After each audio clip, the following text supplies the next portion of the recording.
The laugh cut through the warm lights like a glass shattering on polished wood, sharp and careless, and it landed on him harder than the words that followed it. In that moment, with music floating over the deck and strangers smiling with drinks in their hands, everything he had been holding together inside threatened to come undone. If this happened to you, surrounded by people yet suddenly alone, would you swallow the pain to keep the peace, or would you finally let the truth stand bare?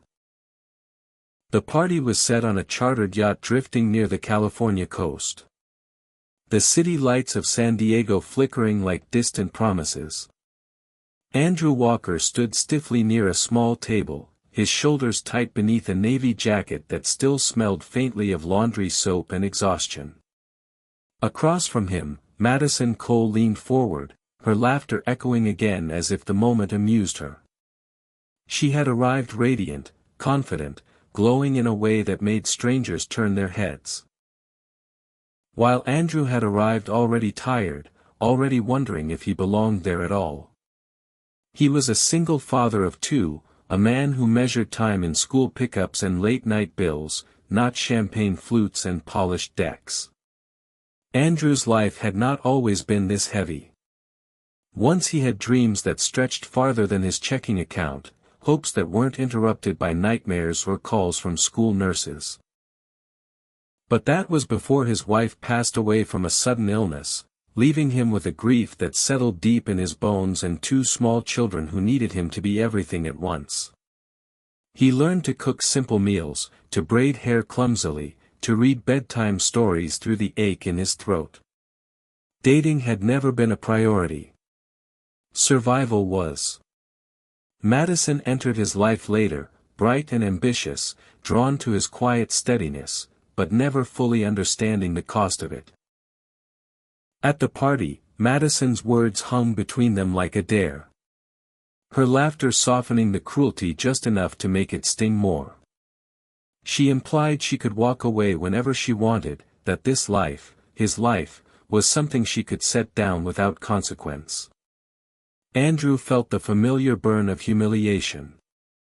The same one he felt when coworkers spoke about spontaneous trips or when friends stopped inviting him out because he always said no. The difference was that this time the pain came from someone he had let close, someone he had hoped might stay. He looked around and saw reflections of what he was not. Couples with easy smiles, men with relaxed hands and women who leaned into them without fear.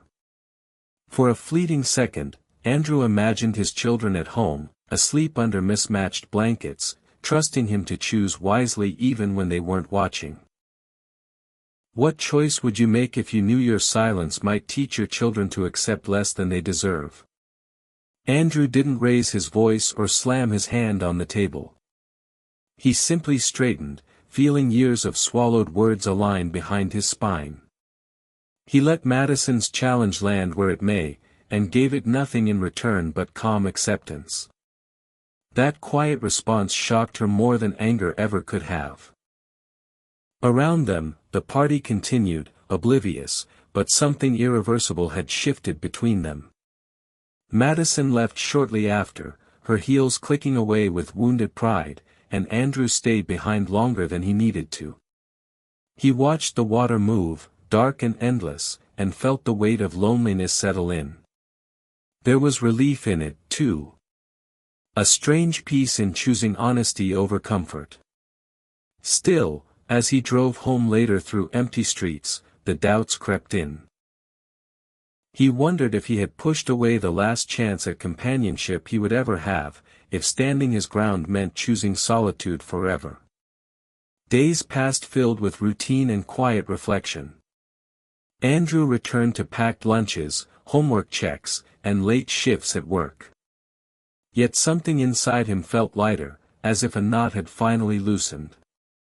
He spoke more openly with his children, laughing when they teased him about being too serious.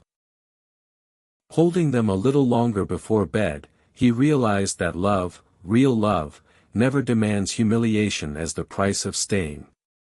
Weeks later, Madison reached out, her message careful and stripped of bravado. She admitted she had laughed to hide her own insecurity, that she had never known how to fit into a life already shaped by loss and responsibility. Andrew read the words slowly, feeling both validation and sadness. He understood her fear, but understanding did not mean surrendering his self-worth. They met once, talked honestly for the first time, and parted with respect rather than regret. The change in Andrew was subtle, but profound. He began volunteering at his children's school, making friends with other parents who carried their own invisible burdens. He learned that strength was not loud and dignity did not require an audience. His life was still hard, still marked by absence and longing, but it was also grounded in truth. He no longer felt the need to bend himself into someone easier to love. One evening, as Andrew sat on a porch watching his children chase fireflies, he felt a quiet gratitude settle in his chest. The laughter that once hurt him no longer had power. He had chosen himself, and in doing so, he had chosen a better example for the little eyes watching him every day. Second chances, he realized, are not always about people returning. Sometimes they are about returning to yourself.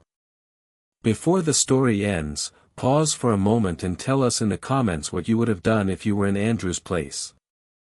If this story truly touched your heart, gently reminded you of your worth, or inspired you to believe in second chances, please like, comment, share, and subscribe so more stories like this can reach the people who need them.